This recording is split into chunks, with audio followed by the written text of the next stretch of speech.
లౌకికంగా మీరు ఆలోచించండి, కోటేశ్వరరావు గారిని కలవాలి అని మీరు అనుకుంటే ఎక్కడున్నారని అడుగుతారు, ఫలానా చోట ఉన్నారు. మీరు నేనున్న విడిదికి రాగలరేమో, కానీ నేను మిమ్మల్ని కలవడం నా సమ్మతి మీద ఆధారపడి ఉంటుంది. మీరు వచ్చారని నేను మిమ్మల్ని కలవాలనేం లేదు కదూ. నీ కారుణ్యమేనమ్మా దర్శనం చేయిస్తుంది. దామోదర లీల యందు భగవంతుడు కట్టుబడ్డాడు అంటే ఒక్కటే కారణం, నిరతిశయ ప్రేమతో. ఏమిటి 2 అంగుళాలు తక్కువ రావడం అన్నది ఆలోచించకుండా సేవించుకుంటూ వెళ్ళిపోయిందంతే. భగవంతుడు ఇంత గొప్పవాడా, నాకు వశుడవుతాడా అన్న భయం కాదు. ఆయన ప్రేమైకమూర్తి, ఆయన ఇక్కడే ఉన్నాడండి. అసలు ఆయన లేని నేనెక్కడున్నాను? నాకు దగ్గరగా ఉన్నవాడు అంటూ ఉంటే ఆయన ఒక్కడే. ఆయన కన్నా నాకు దగ్గరగా ఉన్నవాడు లేడు. ఆయనే నా సర్వస్వం అనుకున్నవాడెవరో వాడికి ఆయన వశుడవుతాడు. భగవంతుని నువ్వు ప్రేమిస్తున్నాననుకుంటే నీ ప్రేమకి కొన్ని కోట్ల కోట్ల రెట్లు ఎక్కువ ప్రేమ పరమేశ్వరుడిది. ఈ తత్వము నీకు అవగాహన అయిన నాడు భగవంతునికి నీకు ఉన్న అనుబంధం చేత పూజకి కూర్చున్నా, స్మరించిన నీకు ఒంట్లో పులకరింతలు వచ్చి చేసినటువంటి పూజకి కారణమవుతుంది. అది దామోదర తత్వము. కార్తీక మాసానికి దామోదరుడు అధిదేవత అంటే దాని అర్థం నీకు భగవంతునికి ఉండేటటువంటి అనుబంధాన్ని నువ్వు ప్రీతితో స్మరించి సేవించాలి తప్ప యాంత్రికంగా నువ్వు చేసేటటువంటి ఏ పని కూడా నీకు విశేషమైన ఫలితాన్ని కర్మ తెచ్చి పెట్టలేదు. కర్మ తజ్జడం అంటారు రమణ మహర్షి. మీరు చూడండి, సత్యనారాయణ వ్రతం చేసుకుంటున్నటువంటి వాళ్ళ అబ్బాయికి ఉద్యోగం రావాలని నమ్మకం కాదు. సత్యనారాయణ వ్రతం చూస్తున్నప్పుడు ఒక్కొక్కడు తాదాత్మ్యతతో మానసికంగా చేస్తుంటాడు, వాడి కొడుకు ఉద్యోగం వస్తుంది ఇంటికి వెళ్ళేప్పటికీ. మనసు ప్రధానం. నీ మనసు భగవంతుడి దగ్గరికి వెళ్ళింది నిజమైతే ఈశ్వరుడు సంతోషించి నిన్ను అనుగ్రహిస్తాడు. నీ మనసు అక్కడికి చేర్చడానికి సాధనాలు పువ్వులు, సాధనాలు ఉపచారాలు. అసలు నీ మనసు లొంగకుండా యాంత్రికంగా ఉపచారం ఒకటే చేస్తే ఓం నిధనపతయే నమః, ఓం నిధనపదాంతికాయ నమః, ఓం ఊర్ధ్వాయ నమః, ఓం ఊర్ధ్వలింగాయ నమః అని పువ్వులు ఒక్కటే వేసి నీ మనసు అక్కడ లేకపోతే ఈశ్వరుడికి ఆ పువ్వు కొత్తది కాదు. ఈశ్వరుడి సృష్టిలోది ఆ పువ్వు, నువ్వు కొత్తగా తేలేదు, ఈశ్వరుడే తీసుకొచ్చాడు. ఈశ్వరునిది కానిది నీదైనది ఈ లోకంలో ఏమీ లేదు. అన్నీ ఆయన ఉచ్ఛిష్టమే, ఆయన సృష్టిలోనివి. ఆయన సృష్టిలోనివి ఆయనకే ఇస్తున్నప్పుడు మధ్యలో ప్రీతి ప్రేమ అన్నది ఒక్కటి ఉంటే ఆయన పరవశించిపోయి తీసుకుంటాడు. చూడండి, లోకంలో ఓ మర్యాద ఉంటుంది. అమ్మ భగవంతుడికి నైవేద్యం పెట్టి చక్కెర పొంగలి పెడుతుంది కొడుక్కి, మడిబట్టతో ఉంటుంది, ఇంకాను తినంటుంది. వాడు 2 బాదం పప్పులు, 2 కిస్మిస్ పళ్ళు, 2 జీడిపప్పులు ఏరుకుని తిని 2 ముద్దలు తిని అమ్మ ఎంత బాగుందో చక్కెర పొంగల్ అంటాడు. అమ్మ ఇంత ముఖం చేసుకుంటుంది. బాగుందా నాన్న తిను అంటాడు. అమ్మ తిను అంటే వాడికి ఏదో ఆలోచన వస్తుంది. వాడు అమ్మ నువ్వు తిను అంటాడు. ఇంకా నాన్నగారు తినలేదు, నువ్వు తిను అంటాడు. కాదు అమ్మ నువ్వు కొంచెం తిను అంటాడు. అంటే అమ్మ వంగి కొడుకు ఇలా పెట్టిన చక్కెర పొంగలి అందుకుని తింటుంది. అమ్మ బాగుంది కదూ అంటాడు. చాలా బాగుంది నాన్న అంటుంది. అమ్మ ఇంకొంచెం తింటావా అంటాడు. వద్దు నాన్న నువ్వు తిను అంటుంది. భర్తకి వెళ్ళి ఏం చెప్తుంది? ఏమండి ఇవాళ వాడు చక్కెర పొంగలి బాగుందని పాపం నాకు పెట్టాడండి, పెట్టి వాడు తిన్నాడండి, పర్వాలేదు పరమేశ్వరుడు మనకి మంచి కొడుకుని ఇచ్చాడండి. చక్కెర పొంగలి వాడు ఏమైనా సంపాదించి తయారు చేసి అమ్మకి పెట్టాడా? అమ్మ పెట్టిన చక్కెర పొంగలిలో తను ఎంగిలి చేసి ముద్ద అమ్మకి పెట్టాడా? అమ్మ పెట్టిన చక్కెర పొంగలిలోని ముద్ద అమ్మకి పెడితే లౌకికంగా కన్న తల్లికే అంత సంతోషం ఉంటే ఇన్ని బ్రహ్మాండములు సృష్టించి ఈ శరీరాన్ని ఇచ్చిన పరమేశ్వరుడు పరమభక్తితో ఆయనకు ఒక్క పువ్వు ఆయన పాదాల మీద వేస్తే మురిసిపోతాడు. లౌకికమైన తల్లికే అంత ప్రేమ ఉంటే పరదేవతకి పరమేశ్వరుడికి ఎంత ప్రీతి ఉంటుంది. ఆయన ప్రీతిని అర్థం చేసుకుని నువ్వు ప్రీతితో నిలబడగలగడం దామోదరుణ్ణి అధిదేవతగా ఆయన తత్వాన్ని అర్థం చేసుకుని భక్తిభావనతో నువ్వు నిలబడడం. దామోదరమావాహయామి అన్నట్లే త్రయంబకమావాహయామి అంటారు. త్రయంబకుడు అంటే త్రయాణం లోకానాం అంబక పిత అని అమరకోశం. 3 కన్నులున్నవాడు త్రయంబకుడు. ఈ జగత్తుకంతటికీ కూడా తల్లి తండ్రి అయినటువంటి వాడు త్రయంబకుడు. నారాయణుడు అన్నప్పుడు ఏదో, త్రయంబకుడు అన్నప్పుడు కూడా అదే. కుర్తాలాల్చి వేసుకున్నా నా కొడుకే, సంధ్యావందనం చేసుకోవడానికి పట్టుపంచ కట్టుకున్నా నా కొడుకే. ఆ పరమేశ్వరుడే నీలమేఘశ్యాముడై శంఖచక్ర గదా పద్మములు పట్టుకుంటే స్థితికారుడైన దామోదరుడు. ఆ పరమేశ్వరుడే తెల్లగా మెరిసిపోతూ స్ఫటికమణినిభం పార్వతీశం నమామి అని కూర్చుంటే పరమశివుడు. శాకంబరీతి శశిశేఖర వల్లభేతి గిర్దేవతేతి గరుడధ్వజ సుందరీతి అంటారు శంకరాచార్యుల వారు. ఎవరికి ఎప్పుడు ఏది ఇవ్వాలో ఆ వేషం పరమేశ్వరుడు కడుతూ ఉంటాడు. నీకు చదువు ఇవ్వాలని నువ్వు అడిగితే వీణ పట్టు కూర్చుంటుంది, డబ్బు ఇవ్వాలని అడిగితే పద్మంలో కూర్చుని అభయహస్తాన్ని చూపిస్తుంది. నీకు శరీర పటుత్వం కావాలి అని నువ్వు అడిగితే ఆమె రుద్రాణీ స్వరూపిణి అయి నీ ముందు కూర్చుంటుంది. నీకు ఏది ఇవ్వాలని నువ్వు కోరుకున్నావో దానికి అనుగుణమైన రూపంలో ఆవిడ కూర్చుంటుంది. ఆ ప్రభుత్వమే రేషన్ కార్డు ఇవ్వాలంటే ఎంఆర్ఓగా కూర్చుంటుంది. ఆ ప్రభుత్వమే మీ ఇంట్లో దొంగలు పడితే పోలీస్ ఆఫీసర్గా కూర్చుంటుంది. ఆ ప్రభుత్వమే నువ్వు పుస్తకాలు కొనుక్కోలేకపోతే లైబ్రరీ రూపంలో కూర్చుంటుంది. ఆ ప్రభుత్వమే నీకు బతకడానికి ఆధారం లేకపోతే 2 ఎకరాలు భూమి ఇచ్చే కలెక్టర్ గారిగా ఉంటుంది. ప్రభుత్వం అన్నది ఎక్కడుందండి అంటే కనపడదు. ప్రభుత్వం వీటి ద్వారా ఉంటుంది. అంతేకాని అన్నీ ప్రభుత్వమే కదండి అని చెప్పి ఇంట్లో దొంగలు పడితే ఎంఆర్ఓ ఆఫీస్కి వెళ్ళకూడదు, పోలీస్ స్టేషన్కే వెళ్ళాలి. నీకు డబ్బు కావాలంటే లక్ష్మీ స్వరూపాన్ని పట్టుకోవాలి. కానీ లక్ష్మి ఒకటి, సరస్వతి ఒకటి మాత్రం కాదు. ఉన్నది ఆ ఒక్క స్వరూపమే. ఆ స్వరూపమే నీకు చదివిచ్చినప్పుడు సరస్వతి, నీకు ఐశ్వర్యం ఇచ్చినప్పుడు లక్ష్మి. నువ్వు ఏదడిగావో దానికి తగిన వేషం ఆవిడ కట్టిందంతే తప్ప తత్వతః వస్తువునందు మార్పు లేదు. ఇది తెలుసుకోవడం త్రయంబక స్వరూపాన్ని దామోదర స్వరూపాన్ని సమాన బుద్ధితో ఆరాధిస్తూ దీపాన్ని ప్రధానం చేసుకుని ఆరాధన చేయడం. ఆ దీపం కేవలము జ్యోతి. నిన్న మీతో మనవి చేశాను. ఉపనిషత్తు అంటుంది ఏకో దేవః సర్వభూతేషు గూఢః సర్వభూతాంతరాత్మా సర్వభూతాధివాసః సాక్షీ చేతో కేవలో నిర్గుణశ్చ కర్మాధ్యక్షః సర్వభూతాధివాసః అంటుంది. అసలు పరమేశ్వరుడికి రూపమే లేదు. నిర్గుణుడు, నిర్జనుడు. ఆయన నిష్కళంకంగా నిర్గుణంగా ఉండేటటువంటి స్వరూపం. అటువంటి వాడు మనకు ఒక ఆధారం దొరకాలి కాబట్టి ఒక రూపాన్ని స్వీకరిస్తాడు. వేదాహమేతం పురుషం మహాంతం ఆదిత్యవర్ణం తమసస్వపారే సర్వాణి రూపాన్ని విచిత్య ధీరః. కృష్ణ భగవానుడు పరిత్రాణాయ సాధూనాం వినాశాయ చ దుష్కృతాం ధర్మ సంస్థాపనార్థాయ సంభవామి యుగే యుగే అంటాడు.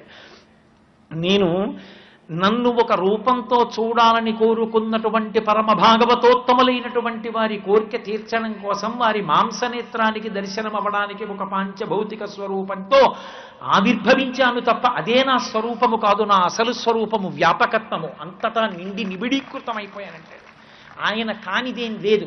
అందుకే ప్రహ్లాదుడు ఇందుకలడందులేడని సందేహము వలదు చక్రి సర్వోపగతుండు ఎందెందు వెదకి చూచిన అందందే కలడు దానవగ్రని వింటే. నాన్న నువ్వు వింటే ఎక్కడున్నాడు విష్ణువు, ఎక్కడున్నాడు విష్ణువు అంటా ఏమిటి? వ్యాపకత్వము చేత అంతటా నిండిపోయాడు నాన్న అన్నాడు. అయితే నేను ఎక్కడ చూపిస్తే అక్కడి నుంచి వస్తాడా నీ విష్ణు అన్నాడు. వస్తాడు నాన్న అన్నాడు. ఇప్పుడు ఆ చూపుడు వేలు ఎక్కడ ఆగుతుందో తెలియదు. ఆ చూపుడు వేలు ఎక్కడాగితే అక్కడి నుంచి రావాలి. కానీ అది ప్రసన్న స్వరూపంగా కుదరదు. ఎందుకని? బ్రహ్మగారి హిరణ్యకశిపుడికి మాటిచ్చాడు, నువ్వు కోరుకున్నటువంటి వరాలన్నీ కూడా నిలబడతాయి. నువ్వు గాలిన్ కుంభిని అగ్ని అంబువల ఆకాశస్థలిన్ దిక్కులన్ రేలన్ ఘస్రమలం తమప్రభల భూరిగ్రాహ వ్యాళాదిత్య నరాది జంతు కలహవ్యాప్తిన్ సమస్త్రాస్త్ర శస్త్రాళిన్ మృత్యువు లేని జీవనములోకాధీశ ఇప్పించవే అని అడిగాడు. అగ్నిలో, నీటిలో, నేల మీద, పైన ఆకాశంలో, ఇంట్లో, బయట, అస్త్రం చేత, శస్త్రం చేత, ప్రాణమున్న దాంతో, ప్రాణం లేని దాంతో, మృగం చేత, నరుడి చేత, దేవత చేత, యక్షుడి చేత, గంధర్వుడి చేత, కిందిల కింపురుషుల చేత నేను మరణించకూడదు. తథాస్తు అన్నాడు బ్రహ్మగారు. అటు బ్రహ్మగారి మాట నిలబడాలి, ఇటు ప్రహ్లాదుడి మాట నిలబడాలి. అంతటా ఉన్నాడు అంటున్నాడు ప్రహ్లాదుడు. ఎక్కడా లేడు లేడు అంటున్నాడు హిరణ్యకశిపుడు. అంతటా ఉన్నాడని నిరూపించడానికి ఎక్కడ వేలు పెడితే అక్కడి నుంచి బయటికి రావడానికి ఈ బ్రహ్మాండమంతా కలిపి ఒక నరసింహం అయిపోయింది ఆ రోజున. పోతన గారు అన్నారు మహానుభావుడు, హరి సర్వాకృతులను కలండనుచు ప్రహ్లాదుండు భాషింప ఎందును లేడు లేడనుచు దైత్యుండు తర్జింప శ్రీనరసింహాకృతి దల్చనచ్యుతుడు నానా జంగమ స్థావరొక్కర గర్భంబుల అన్ని దేశముల ముద్దండ ప్రభావంబునన్. ఒక పెద్ద నారసింహమైంది బ్రహ్మాండం. స్తంభాన్ని చూపించాడు, అందులోంచి బయటికి వచ్చి హిరణ్యకశిపుణ్ణి సంహారం చేశాడు. అంతటా ఉన్నటువంటి పరమాత్మ ఒక సాకార రూపాన్ని దేనికి పొందుతాడంటే పరిత్రాణాయ సాధూనాం, ఉన్నాడు ఉన్నాడని నమ్మినవాడు ఒక రూపంతో చూడాలని కోరుకున్న నాడు ఆయన కోసమని ఒక రూపంతో వస్తాడు. అది మొదటి ప్రతిజ్ఞ. అనుషంగికం వినాశాయచ దుష్కృతాం, దుర్మార్గులైన వారిని శిక్షించడం రెండో పని. మొదటి పని అసలు ఆయనని విడిచిపెట్టి ఉండలేక ప్రేమించినటువంటి పరమ భాగవతోత్తములకి దర్శనమివ్వడమే మొట్టమొదటి కారణం. అలా రాగలిగినటువంటి వ్యాపకత్వం ఉన్నవాడు విష్ణుస్వరూపమైతే అదే వ్యాపకత్వంతో ఈ బ్రహ్మాండములన్నీ నిండిపోయినవాడు పరమేశ్వరుడు.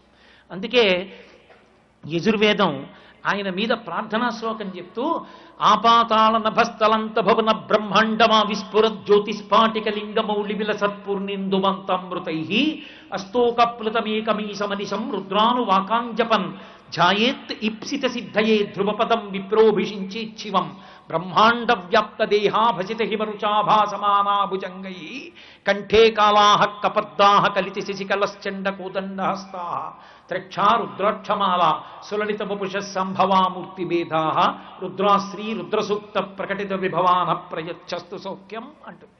బ్రహ్మాండ వ్యాప్త దేహ, ఈ బ్రహ్మాండమంతా కలిపి అండము, కోడిగుడ్డు, ఒక ఉత్తర దిక్కుకి వాలుగా పానవట్టం ఉన్నటువంటి ఒక శివస్వరూపంగా నిండిపోయింది.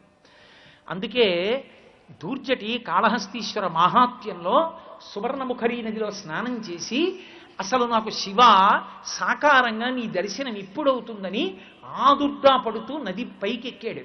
ఒడ్డుకెక్కి నిలబడేటప్పటికీ ఈశ్వరుడు అనుగ్రహించాడు. ఉదయగ్రావము పానవట్టము అభిషేకో తత్ప్రవాహంబు వార్ధి ధరిద్వాంతము ధూపధూమము జ్వలద్దీప ప్రభారాశి కౌముది తారానిబహంబులద్భుత సుమంబులుగా తమోదూత సఖ్యదమై సీత గభస్తి బింబ శివలింగం బొప్పే ప్రాచీదిశన్నని చెప్పుకున్నాడు. ఈ బ్రహ్మాండమంతా శివలింగమై ఉత్తర దిక్కుకి ఒరిగి దేవతల చేత చేయబడిన అభిషేక తీర్థములు ఉత్తర దిక్కున సముద్రాలుగా పడిపోతే వాళ్ళు చేసిన బంగారు పూల పూజ ఆకాశంలో నక్షత్రాలైతే మంచు తెరలన్నీ కూడా వాళ్ళు వేసిన ధూపంగా ఈ బ్రహ్మాండం నాకు శివలింగంగా కనపడుతోందని నమస్కారం చేశాడు. చేత తత్వత రెండు ఒక్కటే. ఆయన సహస్రశీర్షా పురుష సహస్రాక్ష సహస్రపాత్ సభూమిం విశ్వతో వృత్వా అత్యతిష్ట దశాంగుళం. ఈ బ్రహ్మాండములు ఎంతవరకు ఉన్నాయో అంతకన్నా 10 అంగుళముల పై వరకు పెరిగిపోయి ఉంటాడు శ్రీ మహావిష్ణువు. ఈ బ్రహ్మాండములంతగా నిండిపోయి ఉంటాడు శివస్వరూపం. నువ్వు ఏ కోణంలో నీకు ఏది ప్రీతిపాత్రమైతే ఆ ప్రీతిపాత్రమైన నేత్రంతో నువ్వు చూస్తావు. కానీ తత్వత రెండిటికీ మధ్య ఉన్నటువంటి భేదం ఏమీ లేదు, ఉన్నది ఒక్కటే వస్తువు. ఇది నిర్ధారింపబడమే మార్గశీర్షము. ఉపాసనలో చిట్ట చివరికి వెళ్ళిపోయే ముందు నీకు ద్యోతకము కావలసినటువంటి సత్యము. అందుకే కార్తీకం తర్వాత వచ్చేది మార్గశీర్షము. ఉపాసనలో చివరికి వెళ్ళిపోయావని గుర్తు. తత్వత ఉన్న ఒకే ఒక్క వస్తువుని నువ్వు దర్శనం చెయ్యగలిగినటువంటి స్థితి కార్తీక మాసంలో ఆ జ్ఞాన జ్యోతి, ఆ దీపపు వెలుతురు యందు నీకు భాషించాలి. ఇక్కడే నీకు కనపడాలి ఆ కాంతి ఇక్కడ కనపడాలి. అటువంటి పరమాత్మ స్వరూపానికి శివలింగానికి అభిషేకాలు చేస్తారు. కార్తీక మాసంలో శ్రీమన్నారాయణుడికి తులసితో అర్చన చేయడం ఎంత గొప్ప విషయమో మీతో మనవి చేశాను. ఏకేన తులసి మాత్రదళేనాపి నరోత్తమ, ఒక్క తులసి దళం భక్తితో ఆయన పాదాల మీద వేస్తే చాలు, ఆయన పరవశించిపోతాడు. ఆ భక్తి ప్రధానం. ఎంత రొట్ట మీరు తీసుకొచ్చి ఆయన దగ్గర వెయ్యండి, ఆయన ఏమి దాని చేత ప్రీతి చెందడు, ఖిన్నుడవుతాడు. ఇవన్నీ నా సృష్టిలోనే కదరా, నేనే కదరా తులసి మొక్కని చేసిన వాడిని, తులసికి ఆ దళాలు వచ్చేట్టు చేసిన వాడిని నువ్వు కొత్తగా నాకు తీసుకొచ్చి ఇచ్చేదే ఉంది, ఏమీ లేదు. నీ మనసుని నా దగ్గర పెట్టావా చెప్పు. వటుర్వా గేహీవా ఇతిరపి జటీవా తదితరో నరోవా యక్కశ్చిత్ భవతు భవకింతేన భవతి యదీయం హృత్పద్మం యది భవదధీనం పశుపతే హెత్తదీయస్తం శంభో భవతి భవభారంచ వాసి అంటారు శంకరాచార్యుల వారి శివానందలహరిలో. నువ్వు గృహస్థువా, బ్రహ్మచారివా, యతివా, సన్యాసివా, ఎవడికి కావాలండి? భవతు భవకింతేన భవతి. ఎవడికి కావాలరా ఇవన్నీ? ఈ ఆశ్రమాల గురించి నాకు చెప్పకు. నీ మనసన్న పద్మాన్ని భగవంతుడి దగ్గర పెట్టావా చెప్పు, చెప్తే నీ వెంట ఆయన పడతాడంట. ఆ మనోపద్మను ఉంచడం నీకు వచ్చా? ఆ రావడం అనేటటువంటిది సాధ్యమైతే ఉపాసనలో అదే కార్తీక మాసం, అదే కార్తీక దీపం, అదే సిద్ధి. కాబట్టి శివాభిషేకము అన్న మాటకు అర్థం ఏమిటో తెలుసా? మనం కొత్తగా చేసేది కాదు.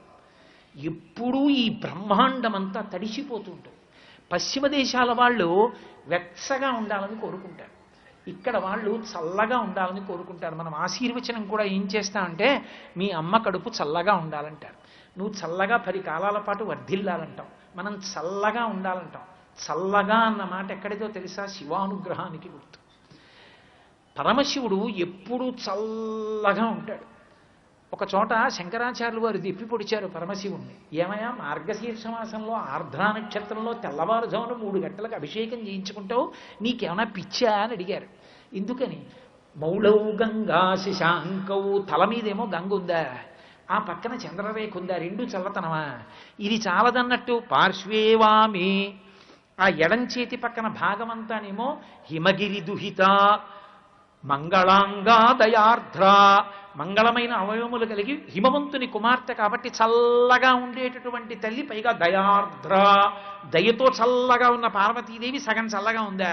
ఇవి చాలవన్నట్టు పాములు ఆభరణాలు అవి చల్లగా ఉంటాయా? ఇవన్నీ సరిపోవన్నట్టు నీకు మార్గశీర్ష మాసం ఆర్ద్రా నక్షత్రంలో చిదంబరంలో తెల్లవారుధామ అభిషేకమా? ఏమిటయా నీకు చలిపిచ్చి అని అడిగారు. ఆయనకి చలిపిచ్చి కాదు, లోకాలు చల్లగా ఉండాలి అంటే నా వాళ్ళు నా బంధువులు ఎక్కడున్న వాళ్ళు సంతోషంగా ఉండాలన్నా 2. శ్రీ మహావిష్ణువుకి 108 తులసి దళాలతో పూజ. 109 చేయకూడదా? అష్టోత్తర శతనామావళి అని అందరికీ 108. ఇంకా 107 ఎవరికి గుర్తు రాలేదా? 109 ఎవరికి గుర్తు రాలేదా? ఋషులకి 108 గుర్తొస్తాయేంటి? కాదు. సనాతన ధర్మమునందు అందరూ బాగుండాలని కోరుకుంటాం. లోకా సమస్తా సుఖినో భవంతు. ఏదో మా వాళ్లే బాగుండాలని చెప్పి కోరుకోం. అలా కోరుకున్నప్పుడు ఈ జగత్తులో ఏ ప్రాణి పుట్టినా 27 నక్షత్రములలోనే పుట్టాలి. 27 నక్షత్రాలకి ఒక్కొక్క నక్షత్రానికి 4 పాదాలు. 27 × 4 108 కాబట్టి 108 నక్షత్ర పాదముల యందు పుట్టిన ఈ జగత్తంతా సంతోషంగా ఉండాలని 108 తులసిదళాలు 108 నామాలతో ఈశ్వరుడి పాదాల మీద. నీకు తృప్తి తీరకపోతే సహస్రం అనంతం ఓ కావలసినన్ని నామాలతో ఈశ్వరుణ్ణి కీర్తిస్తావు. అభిషేకం చేస్తే నా ఒక్కడి కోసం కాదు, జగత్తంతా చల్లగా ఉండాలి. ఆయనకి ఎప్పుడూ అభిషేకం జరుగుతూ ఉంటుంది. ఈ బ్రహ్మాండమంతా అండము అంటే గుడ్డు, గుడ్డు రూపంలో ఉంటే పైన చంద్రమౌళి చంద్ర బింబం ఉంటుంది. అందులోంచి ఎప్పుడు అమృత ధారలు పడుతూ ఉంటాయి. ఆ అమృత ధారల చేత ఆ శివలింగం తడిసిపోతూ ఉంటుంది. ధవళ వికుశం ఇందోర్ మండలే సన్నివిష్టం భుజగవలయహారం భస్మదిగ్ధాంగమీశం మృగయ పరశు పాణించారు చంద్రార్ధమౌళిం హృదయ కమల మధ్యే సంతతం చింతయామి అని ఆయన ఆ అమృతధారల చేత తడుస్తూ ఉంటాడు. మనం దానికి ప్రతీకగా శివలింగం మీద ధారాపాత్ర పెడతాం. అందులోంచి నీళ్లు పడుతూ ఉంటాయి. నీళ్లు పడుతూ శివలింగాన్ని ముట్టుకునేటప్పటికి చల్లగా ఉండాలి. చల్లగా ఉంది అంటే లోకం అంతా చల్లగా ఉంటుంది. ఏమండి, కొడుకు పుట్టలేదు, రుద్రాభిషేకం. కూతురికి పెళ్ళవలేదు, రుద్రాభిషేకం. ఏమంటే ఏమిటో ఇంట్లో దిగులుగా ఉంటుంది, రుద్రాభిషేకం చేయించుకోండి. అన్నిటికీ రుద్రాభిషేకమే. నీ మనసు ఎక్కడ వేడికి కోరికల చేత తాపాన్ని పొంది చల్లపడలేదో అది చల్లపడేటట్టు చెయ్యగలిగినటువంటి స్వరూపం పరమేశ్వరుడు. ఆయన చల్లబడితే నువ్వు చల్లపడతావు. అందుకే శివలింగానికి అభిషేకం చెయ్యండి అంటారు. అభిషేకం చెయ్యడం కన్నా గొప్పదేదో తెలుసా? అభిషేకాన్ని ధ్యానం చెయ్యడం. అందుకే ధ్యాయేత్ ఈప్సిత సిద్ధయే, అది ధ్యానం చేసిన వాళ్ళకి కోరిక తీరుతుంది. ఎందుకు అభిషేకం చేస్తున్నావు అన్న దాని మీద నీకు ఒక ఆలోచన ఉండాలి. చంద్రబింబంలోంచి పడుతున్న అమృతధారలతో తడిసిపోయినటువంటి బ్రహ్మాండము శివలింగ స్వరూపమైతే, ఇదిగో ఇక్కడ ఉన్నటువంటి ఈ శివలింగము కూడా బ్రహ్మాండమునకంతటికీ గుర్తు. అది ఈ చేతిలో పట్టుకున్న పాత్రలోంచి పడుతున్నటువంటి ద్రవముల చేత తడిసిపోతోంది. అందుకే పంచామృతములు అంటారు. ఉన్నది ఒకటే అమృతం, 5 అమృతాలు ఉండవు. పంచామృతములు అంటే అవి నీకు 5 రకములైన అమృతత్వాన్ని ఇస్తాయి. అందుకని 5 రకములైనటువంటి విశేషమైన విభూతుల్ని కటాక్షిస్తాయి కాబట్టి, అంత శుద్ధిని కృప చేస్తాయి కాబట్టి అవి పంచామృతములు అయ్యాయి. మీకు నేను ఒక ఉదాహరణ చెప్పాలంటే, ఆవు పాలు సమీకృత ఆహారం. పసిపిల్లలు పాలు తాగుతారు, తల్లి లేని వాళ్ళు పాలు తాగుతారు, క్రీడల్లో ఉన్నవాళ్ళు పాలు తాగుతారు, వృద్ధులు పాలు తాగుతారు, జ్వరం వచ్చిన వాళ్ళు పాలు తాగుతారు. పాలు సమీకృత ఆహారము. పాలకి పర్యాయపదం వేదాంతంలో జ్ఞానం. ఆ జ్ఞానము దేని వలన కలుగుతుంది? ఆ శుద్ధ సత్వ బుద్ధి దేని వలన కలుగుతుంది అంటే పరమేశ్వరుడికి చేసినటువంటి ఆవు పాల అభిషేకము చేత కలుగుతుంది. ఈశ్వర, ఈ ఆవు పాల అభిషేకాన్ని స్వీకరించి నాకు జ్ఞానమును కృప చెయ్యి అని అడగడానికి ఆవు పాలతో అభిషేకం. అలాగే స్వామికి పెరుగుతో, తేనెతో, పంచదారతో, ఆవు నీతితో అభిషేకం చేస్తారు. ఇవన్నీ చెయ్యడం వెనకాతల ఉన్నటువంటి తర్కం వేరు. ఆ శాస్త్రము నీకు తెలిసి ఉండాలి. ఎందుకు చేస్తున్నావో తెలియాలి. తేనె ఆపాత మధురం. ఎక్కడ తేనె పాత్రలోంచి అంచుమించి ఓ చుక్క తీసి నోట్లో వేసుకున్నా తీయగా ఉంటుంది. తీయగా ఉండేటటువంటి తేనె ఎటువంటిదో విషయముల యందు ఉండేటటువంటి అనురక్తి అటువంటిది. తేనె ఎక్కువ తాగితే మత్తెక్కిపోతుంది. అందుకే రామాయణంలో వానరములన్నీ కూడా తేనె తాగేస్తే గాయంతికి చిత్, ప్రణమంతికి చిత్, ప్రహసంతికి చిత్, విచరంతికి చిత్, ప్లవంతికి చిత్, ప్రళపంతికి చిత్ అంటారు మహర్షి. అవన్నీ నాట్యాలు చేస్తాయి, డబ్బులు వాయిస్తాయి, పాటలు పాడతాయి, గంతులు వేస్తాయి, అన్నీ చేస్తాయి. తేనె తాగితే ఉన్మత్తత కలుగుతుంది. అలా విషయాలను ఇంత అనుభవించినా తృప్తి కలగదు. విషయం అనుభవించి కోరిక తీరుతుందనుకోవడం నెయ్యి పోసి అగ్నిహోత్రాన్ని ఆర్పడం లాంటిది. ఈశ్వర, నాకు ఈ విషయముల యందు వైరాగ్యము కలగాలి. ఆ సుఖము ఒక సుఖమా అన్న భావన కలగాలి. అది వైరాగ్య సుఖము. ఆ సుఖము నాకు ఇప్పించు. ఎన్ని జన్మలు ఎత్తాను, ఇలా అనుభవిస్తూనే ఉన్నాను. ఇంకా ఎన్ని జన్మలు నేను ఈ విషయ సుఖాలు అనుభవిస్తూ ఇలా వెంపర్లాడను. వద్దు. కాబట్టి నన్ను అనుగ్రహించు. అబ్బా, ఎన్నాళ్ళు అనుభవిస్తాను, ఏముంది అందులో అన్న భావన కలిగేటట్టు చేసి నీ పాదముల యందు అనురక్తి కల్పించు. ఇది అడగడం తేనెతో అభిషేకం. పంచదార గరుగ్గా ఉంటుంది, తీయగా ఉంటుంది. ఎవడికి వాడికి ఏదో ఓ కారణం చూపించి నా అంత వాణ్ణి నేనని మురిసిపోతుంటాడు. నా అంత వాణ్ణి నేనని మురిసిపోయే అహంకారం ఎంత తీయగా ఉంటుందో ఎదటివాడికి గరుగ్గా ఉంటుంది. ఏమిట్రా వీడి అస్తమానం వీడు స్తోత్రం చేసుకుంటాడనిపిస్తుంది. ఆ అహంకారం తీసేసి అవినయమపనయ విష్ణోహో అంటారు షట్పది స్తోత్రంలో శంకరాచార్యుల వారు. నాకు అవినయాన్ని తీసేసి నాకు వినయాన్ని కృపచేయి. నేను ఎంతటి వాణ్ణి అన్న భావన నాకు కృపచేయి. అంతటి మహాత్ముడు శంకరాచార్యుల వారంతటి వారు పశుమాంసవజ్ఞ ప్రధిత కృపయా పలయ విభో అన్నారు. ఈశ్వరా, నీరు పశువుని, నువ్వు పశుపతివి, చాలదా మనిద్దరి మధ్య ఈ సంబంధం, నన్ను అనుగ్రహించమని అడిగారు. శంకరులంతటి వారు ఆ మాట అన్నారు. నేను ఎంతటి వాణ్ణి గర్వపడ్డానికి, ఎంతటి వాణ్ణి అహంకరించడానికి అని అహంకారము స్థానంలో ఆ అవినయము పోయి వినయము కలిగేటట్టుగా నన్ను కృప చెయ్యమని అడగడానికి పంచదారతో అభిషేకం. ఆవు నీతితో అభిషేకం చేస్తారు. ఆవు నీతితో అభిషేకం చేస్తే బాహ్యమునందు శరీరమునకు ఆరోగ్యం కలుగుతుంది. అందుకే ఆ ఆవు నెయ్యి హోమ ప్రక్రియ ఎందు ఉపయోగిస్తారు. ఆవు నెయ్యి పంచగవ్య ప్రాశనమునందు కూడా ఉపయోగిస్తారు. అది పాపాలని దహించగలిగినటువంటిదై ఉంటుంది. కాబట్టి ఇతపూర్వం నేను చేసినటువంటి పాపములు తెలియక ఏమున్నాయో, శాస్త్రోల్లంఘనం నేను చేసినవి ఏమున్నాయో అవి నీ యొక్క కృపచేత కాల్చేసి, ఆయన అనుగ్రహం కలిగిందా, ఆయన ఎంతలో తీసేస్తాడు. ఒకవేళ ఆయన తీసేశాడు అనుకోండి, ఎందుకు తీసేసావు వాడిదని అడగగలిగిన వాడేవాడు. ఆయన ఈశ్వరుడు. శ్రీశైలేషు భజింతునో యభగు కాంచీనాథు సేవింతునో కాశీవల్లభు కొల్వబోతునో మహాకాళేషు సేవింతునో నా శీలం బడువైన మెరువణుచున్ రక్షింపవే నీ కృపా శ్రీ శృంగార విలాసహాసములచే శ్రీకాళహస్తీశ్వర అని అడుగుతాడు దుర్జటి.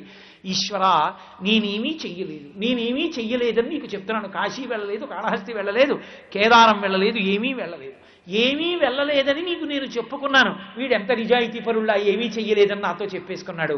కాబట్టి నాకు వీడు నచ్చాడని నువ్వు నన్ను నెత్తి మీద పెట్టుకుంటే కాదన్నవాడు ఉన్నాడా? వాడు పాపం నిజం చెప్పాడని నన్ను నెత్తి మీద పెట్టేసుకో అన్నాడు. ఎంత దబాయించి మాట్లాడాడండి. అది ప్రేమ అంటే. పాలున్ బొవ్వయు పెట్టెదం కుడువరా పాపన్న రాయన్న లెమ్మన్న అరటి పండ్లు కొనితే లేకున్నను ఒల్లనంటే తల్లిదండ్రులపుడెట్లే తెచ్చి వాత్సల్య లక్ష్మీ లీలా వచనంబులన్ కుడుపరా శ్రీకాళహస్తీశ్వర. బయట హోరన వాన తుఫాను. తండ్రి పెద్ద ఐఏఎస్ ఆఫీసరు. కారులో ఇంటికి వచ్చి అమ్మయాన్ని లోపలికి వెళ్ళాడు అలిసిపోయి. ఏమంటే పిల్లాడికి ఎంత పెట్టినా అన్నం తింటలేదు, ఇంట్లో పని మనిషిని కూడా పంపించేశాను, అరటిపండు కావాలంటున్నాడండి. ఎలా అంది. తండ్రి బతిమాలాడు, రే అలిసిపోయి వచ్చాను, కాస్త అన్నం తినరా, నేను తింటాను అని. నాన్న నాకు అరటిపండు ఉంటేనే తింటానన్నాడు వాడు. ఏం చేస్తాడు, ఐఏఎస్ ఆఫీసర్ అని కూర్చుంటాడు ఏంటి. ఓ తువ్వాళ్ళు నెత్తి మీద వేసుకుని పక్క కొట్టుకెళ్ళి అరటిపండు పట్టుకొచ్చాడు. అరటిపండు తీసుకొచ్చాను దిక్కుమాలాడా, చంపేసి పట్టుకుని తిట్టారనుకోండి, వాడు తింటే ఏడుస్తూ కూర్చుంటాడు. ఎంత అదృష్టం రా నాన్న నీ కొడుకు, అరటిపండు తెచ్చానా లేదా, నాన్న తిను అనాలి వాడిని, అంటేనే తింటాడు వాడు. బతిమాలి కడుపులో బాధున్నా పైకి బతిమాలి అరటిపండు పిసికి పెరుగన్నం పెడితే తిన్న పిల్లాన్ని చూసుకుని మురిసిపోయిన తల్లిదండ్రుల్లా తెలియక నిన్ను విడిచిపెట్టి తిరిగినటువంటి నా అజ్ఞానాన్ని మన్నించి ఇప్పుడు నీ పాదవలయందు భక్తి నువ్వే ఇచ్చి నాకు కుడిపించి నేను మంచివాడినని నీ యందు ఐక్యం చేసేసుకో, ఎవరు కాదన్నారు? పెంకి పిల్లాడికి అరటిపండు అన్న పెట్టినట్టు పెట్టుకో భక్తిని అన్నాడు దూర్చటి. అది స్వతంత్రం అంటే. కాబట్టి ఆ పంచామృతాభిషేకము చెయ్యడం ఎందుకు అంటే ఆంతరమునందు అటువంటి విభూతులు పొందడానికి. అవి పొంది ఆ శివలింగం ఎంత చల్లబడితే మన కోర్కెలు అంత తీరుతాయి. మన ఒక్క కోరిక కాదు, ఏ ఊళ్ళో శివలింగం చల్లబడిందో ఊరంతా చల్లగా ఉంటుంది. యథార్థానికి బ్రహ్మాండం అంతా చల్లగా ఉంటుంది. అందరి కోరికలు తీరుతాయి. అందరూ బాగుండాలి, అందరూ సంతోషంగా ఉండాలని అభిషేకం. కార్తీక మాసం ఉపాసన కాలం. పరమేశ్వరుని అనుగ్రహం విశేషంగా వర్షించేటటువంటి కాలం. మీరు ఎన్ని తీసుకొచ్చి అభిషేకం చేశారన్నది కాదు, మీరు ఎంత భక్తితో శివలింగం దగ్గరికి వచ్చారన్నది ప్రధానం. అందుకే ఆ అష్టదిగ్గజాల్లో కవి అద్భుతమైన మాట ఒకటి అన్నాడు. ఆ పరమశివుడి దగ్గరికి వెళ్ళిట శివుని శిరమున కాశిన్ని నీళ్లు చల్లి పత్తి రిసుమంత నెవ్వాడు పారవయించు. పెద్ద భక్తితో వీడు మారేడు దళం వేశాడేంటి? మారేడు దళంతో పూజ ఎందుకు? మారేడు దళాన్ని మీరు చూడకుండా ఇలా ఈయన పట్టుకుని వేస్తే దాని ఈనెలు శివలింగానికి తగిలితే లక్ష్మీ కటాక్షం, మారేడు దళం బోర్లా పడితే జ్ఞాన కటాక్షం. లక్ష్మీ కటాక్షం, సరస్వతీ కటాక్షం మారేడు దళానికి శివలింగానికి తగలడంలో ఉంటుంది. ఎటు తగిలినా కటాక్షం. అందుకే ఏకబిల్వం శివార్పణం. ఒక్క మారేడు దళాన్ని సమర్పిస్తే చాలు. అంత గొప్పది మారేడు దళం. 6 నెలలు పూజ పెట్టిలో పెట్టి పూజ చేసుకో. శ్రీ ఉమామహేశ్వర పరబ్రహ్మార్పణమస్తు. స్వస్తి.